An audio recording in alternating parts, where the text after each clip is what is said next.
अस्सलामुअलैकुम बिस्मिल्लाहिर्रहमानिर्रहीम। आज हम अंडे का खगीना बनाने लगे हैं जिसका जायका आप कह लें मगज़ जैसा लगता है। इसके लिए हमने 5 अदद अंडे लिए हैं। यहाँ पर पैन के अंदर हमने 4 से 5 खाने के चम्मच घी को गर्म करने के रख दिया। जैसे हमारा घी अच्छी तरह से गर्म हो जाएगा तो इसके अंदर 1 चाय का चम्मच साबुत ज़ीरा शामिल कर लेंगे। ज़ीरे को हम थोड़ी देर घी के अंदर फ्राई कर लेंगे। यहाँ पर जो हमारा ज़ीरा हमने फ्राई कर लिया, अब इसके अंदर मैंने 3 मीडियम साइज़ के प्याज लिए थे जिसे चॉप कटी में काट लिया है। घी के अंदर प्याज शामिल करेंगे। प्याज शामिल करने के बाद हम बराबर चमचा चलाते हुए इसको फ्राई कर लेंगे। यहाँ पर प्याज को हम गोल्डन नहीं करेंगे, सिर्फ प्याज को हम सौते करेंगे।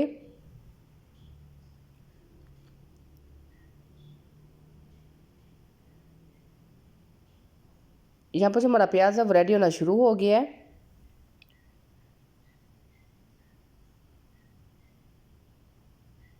अब इसके अंदर बाकी की चीज़ें वो हम शामिल करेंगे। यहाँ पर इसके अंदर अब 1 खाने का चम्मच अदरक और लहसुन का कुटा हुआ पेस्ट शामिल करेंगे। अदरक और लहसुन को भी हम इसके अंदर थोड़ी देर फ्राई कर लेंगे ताकि जो अदरक और लहसुन का कच्चापन है वो ख़त्म हो जाए। यहाँ पर तकरीबन 1 मिनट तक हमने अदरक और लहसुन को भी इसके अंदर फ्राई कर लिया था। और अब इसके अंदर टमाटर शामिल करेंगे। यहाँ पर मैंने 2 मीडियम साइज़ के टमाटर लिए हैं जिसे चॉप कटी में काट लिया है, ये इसके अंदर शामिल कर देंगे। टमाटर शामिल करने के बाद अब इसकी अच्छी तरह से मिक्सिंग कर लेंगे और इसको थोड़ा सा सॉफ्ट कर लेंगे टमाटर को मसाले के अंदर। और यहाँ पर आप इसके अंदर जो ड्राई मसाले वो शामिल करेंगे। उससे पहले हम जो अपनी फ्लेम है उसको लो कर लेंगे। इसमें 1 चाय का चम्मच सुरख मिर्च शामिल करेंगे। 1 चाय का चम्मच इसके अंदर नमक शामिल करेंगे। आधा चाय का चम्मच पिसी हुई काली मिर्च शामिल करेंगे।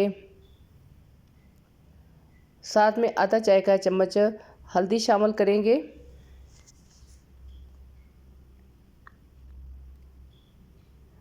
और अब इसके अंदर 1 चाय का चम्मच पिसा हुआ गरम मसाला शामिल करेंगे।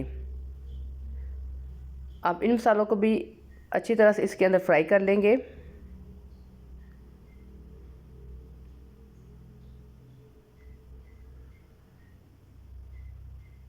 अब जो हमने अंडे लिए थे अब इसके ऊपर हम अंडे शामिल करेंगे।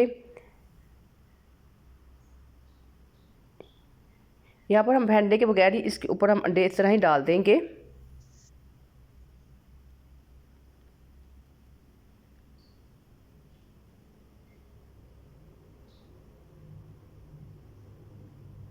यहाँ पर मैंने जो 5 अदद अंडे लिए थे वो मैंने सारे इसके ऊपर शामिल कर दिए हैं। अब हम इसको थोड़ी देर के लिए ढक देंगे और नीचे से फ्लेम है उसको बिल्कुल ही लो कर देंगे।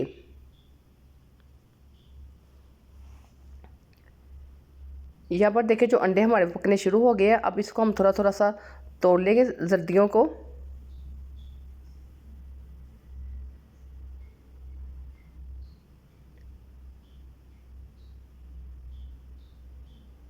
और फिर अब यहाँ पर हम इसको फिर ढक देंगे तकरीबन 2 से 3 मिनट के लिए। और अब हम इसकी अच्छी तरह से मिक्सिंग कर लेंगे।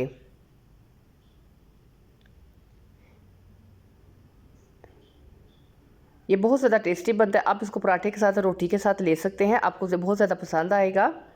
अब इसके ऊपर बड़ी कटी हुई सब्ज़ मिर्चें शामिल करेंगे और साथ में इसके ऊपर थोड़ा सा धनिया शामिल करेंगे।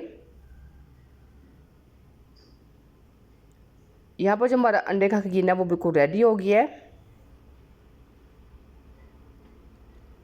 अब हम इसको किसी प्लेट वगैरह में निकाल लेंगे। यहाँ पर जो हमारे अंडे का खगीना रेडी हो गया। अगर आपको मेरी वीडियो अच्छी लगे तो मेरे चैनल को सब्सक्राइब कर लें, मेरी वीडियो को लाइक और शेयर भी कर दिया करें। वीडियो देखने के लिए थैंक यू। अल्लाह हाफिज़।